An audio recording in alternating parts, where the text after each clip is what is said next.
In February 2023, a man with no governors, no state apparatus, no federal presence, and no significant financial war chest by Nigerian political standards walked into a presidential election and defeated the sitting president in his own home state. Peter Obi won Lagos, the political capital of a man who had spent 30 years building the most formidable political machine in modern Nigerian history. He did not win the presidency, but he won something that, in the long arc of Nigerian democracy, may matter more. He proved a theorem that, in the social media era, with a sufficiently energized youth electorate organized through digital networks and driven by economic frustration, structural incumbency advantages can be neutralized by a high-credibility candidate with authentic mass appeal. Now it is 2026. The January 2027 election is months away, and the question everyone in Nigerian political circles is asking, but nobody is answering with sufficient rigor, is this: was 2023 a spark or the beginning of a fire? And can Peter Obi, now on his fifth political platform in 6 years, build on that theorem? Or has he spent the trust he earned trying to find the right party to carry it? 9-Jab Brief gives you the political analysis that goes deeper than the headlines. If that is what you are looking for, subscribe now and let's get into it. Let us start with the numbers because they contain the argument. In the February 2023 presidential election, Peter Obi won 6.1 million votes, 25.4% of all valid votes cast, running under a Labour Party that had never before won a single state in a presidential poll. He won the FCT, he won 11 states, and he ended the PDP's 24-year grip on the Southeast, and he became the first third-party candidate in Nigeria's Fourth Republic to register this level of impact. But the 2023 result also contains a warning that Obi's movement has not fully reckoned with. Voter turnout in 2023 was 26.7%. Nigeria had nearly 94 million registered voters. Only about 25 million showed up. Of those who registered in the voter registration wave driven largely by the Obidient movement, roughly 10 million new voters, 84% of them under 35, the majority did not vote. The queues were long at the registration offices. They were short at the polling units. This is not a criticism of the movement. It is a structural fact that every opposition campaign must confront. There is a documented gap in Nigerian politics between political enthusiasm, rallies, social media trending, WhatsApp group mobilization, and the physical act of showing up on election day, in the heat, in the crowd, with a PVC and waiting. What 2023 proved is that the ceiling for a credible third-party candidate is high enough to be competitive. What it did not prove is that the floor, the minimum guaranteed turnout from a digital movement, is reliable enough to win. The 2027 election will test both. Here is something that does not get enough honest discussion in Nigerian political analysis. Peter Obi has now been a card-carrying member of 5 political parties in 6 years: APGA, then the PDP, then the Labour Party, then the African Democratic Congress, and now, since May 2026, the Nigerian Democratic Congress. Each departure had a defensible explanation. The PDP primary in 2022 was marred by allegations of delegate bribery and a party clique operating against him. He left. The Labour Party fractured into warring factions after 2023, with Julius Abure's leadership becoming a source of open conflict. He left. The ADC became legally encumbered with internal crises and a ticking INEC deadline that threatened to leave him without a valid presidential platform. He left. On each occasion, Obi's defenders have argued that the institution failed him, not the other way around. On each occasion, his critics, including the Tinubu administration, which called him a political nomad, argued that the pattern itself was the problem. Both framings contain truth, and the tension between them is the central electoral question about Obi heading into 2027. His brand, the thing that generated 6.1 million votes, is built on the idea of a different kind of Nigerian politician, one who is consistent, disciplined, frugal, principled. The party switching does not obviously align with that brand. Every departure requires his base to recalibrate. Every new party card requires new trust to be extended. There is also a practical problem. By January 2026, when Obi formally joined the ADC, and by May 2026, when he left for the NDC, the movement had spent nearly 3 years watching their candidate find a home. That is 3 years of not building ward-level structures, not training polling agents, not doing the unglamorous governance of an electoral campaign. The Obidient movement is alive, it is vocal, it is mobilized on X, on WhatsApp, on Instagram. The concerned youths of northern Nigeria have issued statements directly challenging the old narrative that the North will not vote Obi. INEC's continuous voter registration data shows that between August 2025 and March 2026, over 4 million new voters registered, 68% of them youth.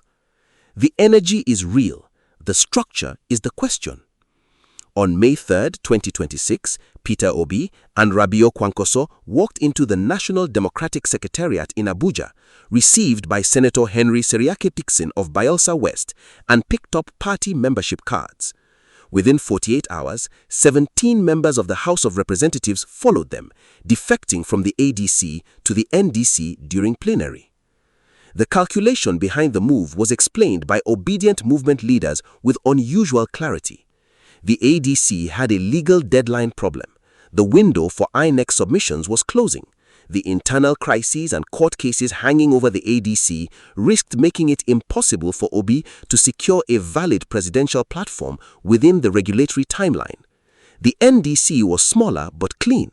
No significant litigation, no warring executive, a platform without baggage. Whether it has enough structure is a different matter. The NDC has now effectively zoned its presidential ticket southward, clearing the path for Obi's emergence as the party's candidate. Kwankwaso, who brings the Kano-rooted Kwankwasia movement and Northwest political networks built over 30 decades, is the presumptive running mate.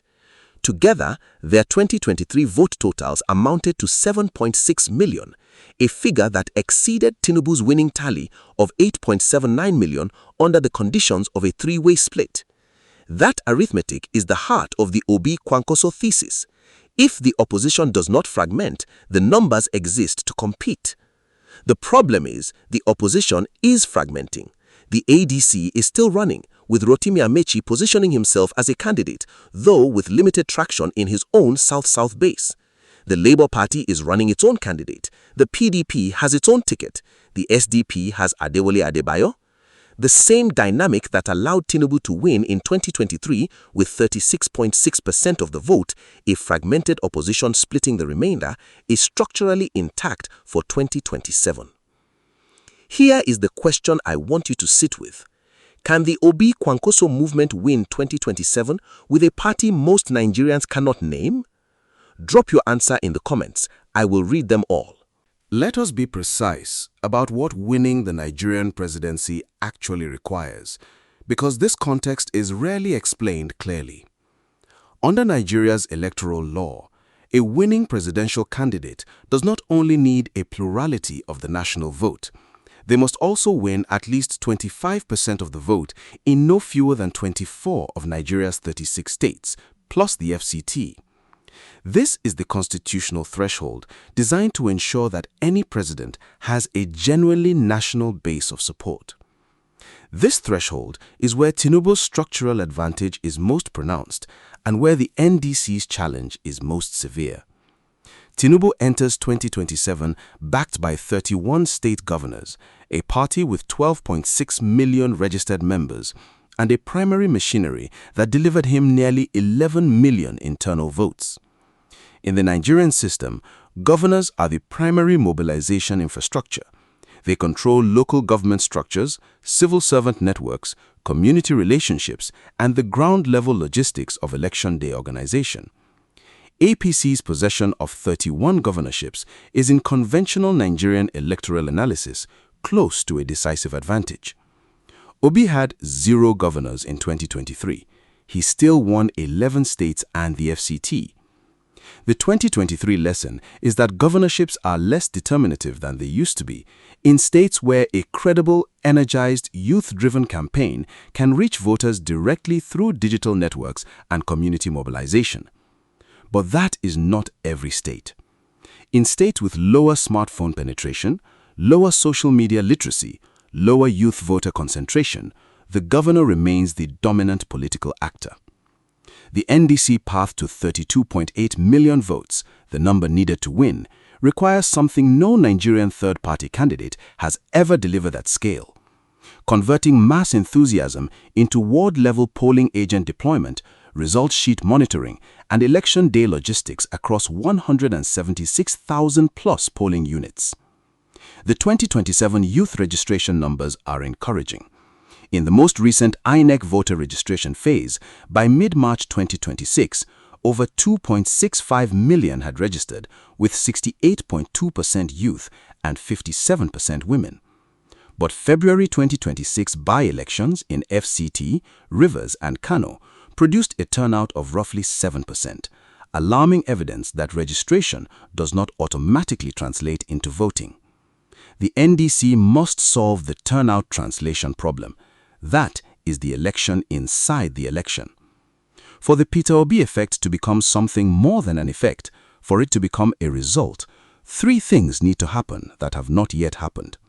First, the opposition must consolidate or at least coordinate.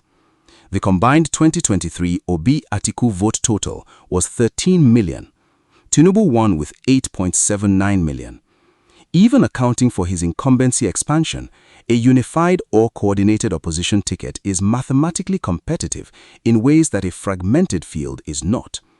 The breakdown between Obi-Kwankwaso and the ADC faction is, from a pure vote count perspective, one of the most costly divisions in Nigerian opposition history.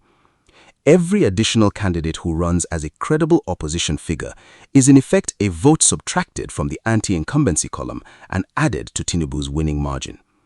Second, the movement must build structure that outlasts the candidate. The Obidient movement's greatest strength in 2023 was also its greatest vulnerability. It was entirely candidate-centered. Its energy, its funding, its mobilization, all of it flowed from Peter Obi's persona. When Obi moved parties, the movement moved with him. When Obi went quiet, the movement went quiet. A political movement capable of governing and capable of winning needs institutional depth that survives the candidate's decisions. That depth does not yet exist. Third, the result transmission system must be trusted. Nigeria's National Assembly failed to pass an unambiguous provision mandating real-time electronic transmission of election results, leaving the process between polling unit collation and final declaration vulnerable to interference. In 2023, delayed and inconsistent result uploads on the INEC portal were the primary fuel for widespread manipulation allegations. If the same vulnerability exists in 2027, the dispute over who won will follow the same pattern, and third parties with fewer legal resources and less institutional protection than the major parties will suffer disproportionately. These 3 conditions are not impossible. They are not guaranteed. The next 6 months will determine which direction Nigerian democracy moves. I want to end with the question the title asks. Can third-party movements redefine the 2027 presidential race? The honest answer is they already have. The 2023 Peter Obi campaign permanently altered Nigerian political expectations. It proved that a candidate outside the APC-PDP duopoly can win a major southern city, sweep the southeast, carry the FCT, and force a sitting president's party to deploy its full incumbency apparatus to hold ground it should have held comfortably. That proof is not reversible. The 2 dominant parties cannot unsee it. They cannot unlearn that the youth electorate is a force, that social media is a real mobilization tool, and that candidate credibility can, under the right conditions, override structural disadvantage. What has not yet been proved is that this can be converted into a presidency.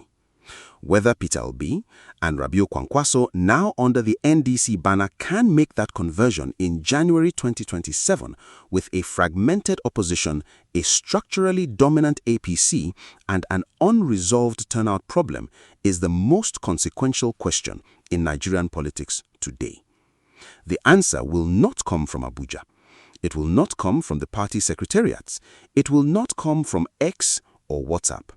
It will come from whether the young Nigerian who registered to vote in 2025 in Kano, in Lagos, in Owerri, in Port Harcourt actually shows up on a January morning in 2027 with their PVC.